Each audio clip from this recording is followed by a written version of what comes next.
বিতর্কিত সাংবাদিক আদনান উদ্দিনকে গ্রেফতার ও তার সম্পাদিত দৈনিক পাবনার চেতনার পত্রিকার ডিক্লারেশন বাতিলের দাবিতে পাবনায় মানববন্ধন ও বিক্ষোভ সমাবেশ অনুষ্ঠিত হয়েছে। বিস্তারিত থাকছে ডেস্ক রিপোর্টে।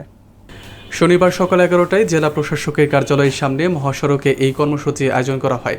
মানববন্ধন শেষে বিক্ষোভকারীরা মিছিল নিয়ে জেলা প্রশাসকের কার্যালয়ের সামনে অবস্থান নেন। আদনানের বিরুদ্ধে নানা স্লোগান ও প্লেকার্ডে সমাবেশ স্থল মুখরিত হয়ে ওঠে।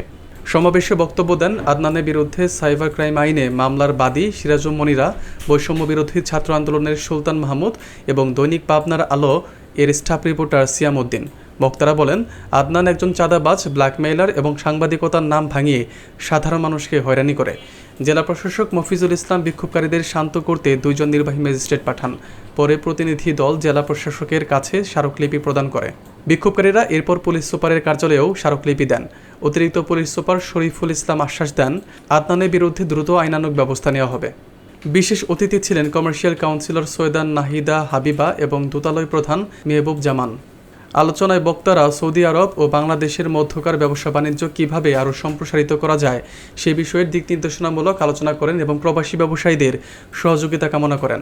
কনসাল জেনারেল মিয়া মোহাম্মদ মাইনুল কবির বলেন, প্রবাসীরা যেন নিজ নামে ব্যবসা করতে পারে সে বিষয়ে কনসুলেট থেকে সর্বোচ্চ সহযোগিতা করা হবে।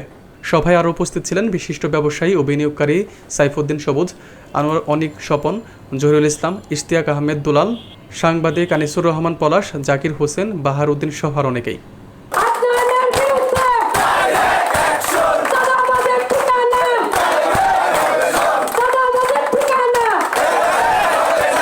আমরা প্রশাসনের কাছে এতটুকু দৃষ্টি আকর্ষণ করব, যেন কোনো ব্যক্তি, সেটা সাংবাদিকতা পেশায় হোক, উকিল হোক, ব্যারিস্টার হোক বা যেই হোক, সে যদি অপরাধী হয়, আমরা মনে করি বাংলাদেশ আইনে তার সাজা হোক। আমরা দেখি ওরে কতক্ষণের মধ্যে গ্রেফতার করতে পারি। আমরা আজকে থেকে এসএম আদনান উদ্দিন একজন চাঁদাবাজ, সন্ত্রাস, হলুদ সাংবাদিক। তার সাংবাদিকতার সেই রকম কোনো লাইসেন্স নাই।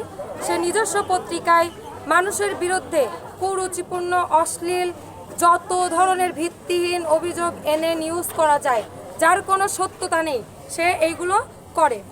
এখন আমরা তারই দাবিতে, আমি নিজেও এই ঘটনার শিকার। আমরা আজকে যারা এখানে উপস্থিত আছি প্রত্যেকেই তার এই অপরাধের শিকার হয়েছি। এখন আমরা ডিসি অফিসে এবং পুলিশ সুপারের কার্যালয়ে এসেছিলাম তার বিচারের জন্য। তো তারা আমাদের আশ্বস্ত করেছে যে অবিলম্বে খুব দ্রুত তাকে গ্রেফতার করা হবে।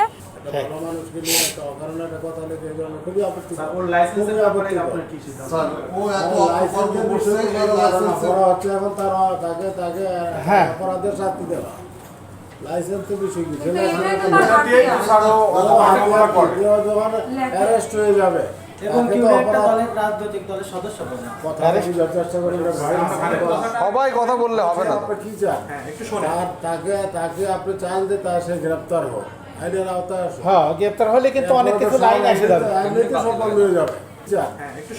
তাকে আপনি চান যে তার সে গ্রেপ্তার হোক, সে এখানে না বসে যদি এখানে ইয়ে করে অনেক দূর থেকে লাগতে পারবে না, অনলাইনে হ্যাঁ লিখতে পারবে, ধরা দরকার আগে। হ্যাঁ, আমরা স্বাভাবিকভাবে তাহলে কি মেসেজ পাইলাম যে আপনারা 24 ঘন্টা আপনি সে এখন আসলে এখনই তাকে গ্রেফতার করবেন, এটাই তো না বলা হয়েছে। আপনার সামনে ফোন দিয়েছি আমি। আমাদের সকল জনগণ কিন্তু বিস্তৃত। আমি চাই যে যদি আমরা তাদেরকে কোথাও দেখি, আপনাদেরকে ইনফরমেশন দিলে আপনারা আপনারা ধরেন, আমি আসবো, আমি নিজে আসবো।